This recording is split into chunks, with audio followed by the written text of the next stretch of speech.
Eamon, thanks again for giving us the time for the interview. So first question has to be, what did you make of Ireland's friendly with Greece?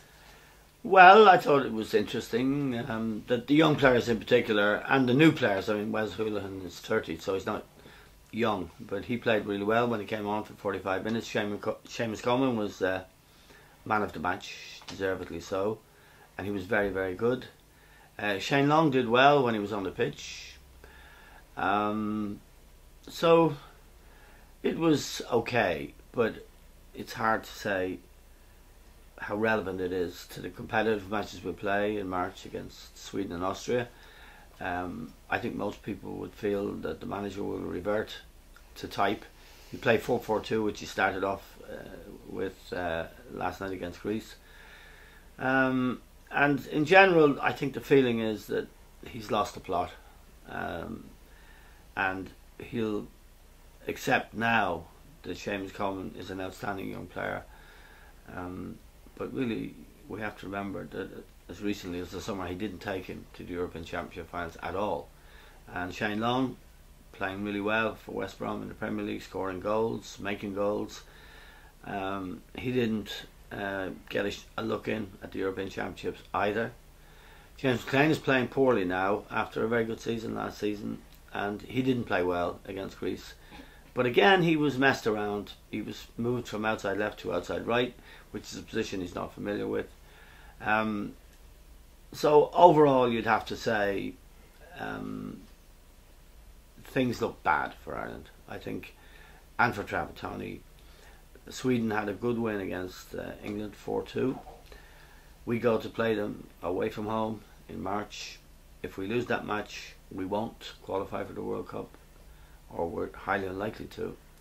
And at that stage, the FAI are going to be facing a decision about Trapattoni. They can't afford to sack him, they say, but can they afford to keep him? Because nobody is going to go to the matches in Lansdowne Road if we lose that game against Sweden. We play Austria at home the following 4 days later. After that, we have the Faroe Islands at home, Kazakhstan at home. Who's going to go to those games? Nobody. And a significant feature of Wednesday night's match against Greece was not many people in the stadium. So the FAI is in a crisis. It's caught between a rock and a hard place. In my view, I have some sympathy for them because I thought Trapattoni would be worth the money, the right man for the job. He's proved to be a terrible disappointment. Next, both Javier Hernandez and Eden Dzeko scored winners from off the bench last week. Why do some players seem to play better as a substitute? That's one of the great mysteries of football. I think in Dzeko's case, he's done it several times this year. He's come off the bench and scored crucial goals for City. Hernandez, similarly, I think in Hernandez's case, he's an outstanding young player, a terrific goal scorer. He'll always get goals. There's no reason why he would have to come off the bench. He could score them starting. He's a very, very good player. There always have been super subs. The guy called Fairclough who played for Liverpool years ago, and he came off the bench and did really well. It's difficult to pin down the reason, I must say. You could argue, in the case of strikers, that defences are used to a particular formation. If you change the formation, defenders have to adjust, and you know, in the time they're making that adjustment, there's an opportunity for the striker. But that's a fairly feeble explanation. I know it's not really fashionable for pundits to say they don't know, but I don't know. I'm afraid. And finally, this week's tips. Okay, this week's tips. We got our draw up last week, and I think there's two good possibilities for a draw this week. The North London derby, Arsenal Spurs. I think there's a good chance there'll be goals in that match, but I think there's also a very good chance that it would be a draw. So that would be my number one draw. Number two draw, West Ham Stoke. I think it has draw written all over it. Two sides who are basically solid, not very adventurous. I think Stoke will go there looking for a point, and I think they've got every chance of getting their point. So the draws I would have just a double: Arsenal Spurs, West Ham Stoke. And it's a very difficult week for betting this week. I look very carefully at it.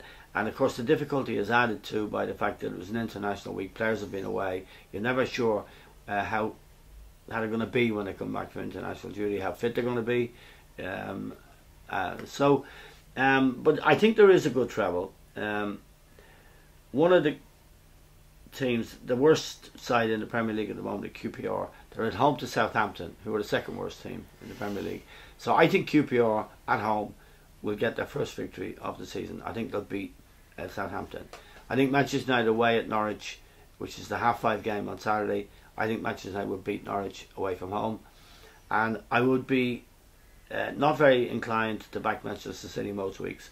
But this week they're at home to Aston Villa, and after losing a 2-goal lead to Manchester United last week, I think Villa's confidence will be rocky, especially defensively.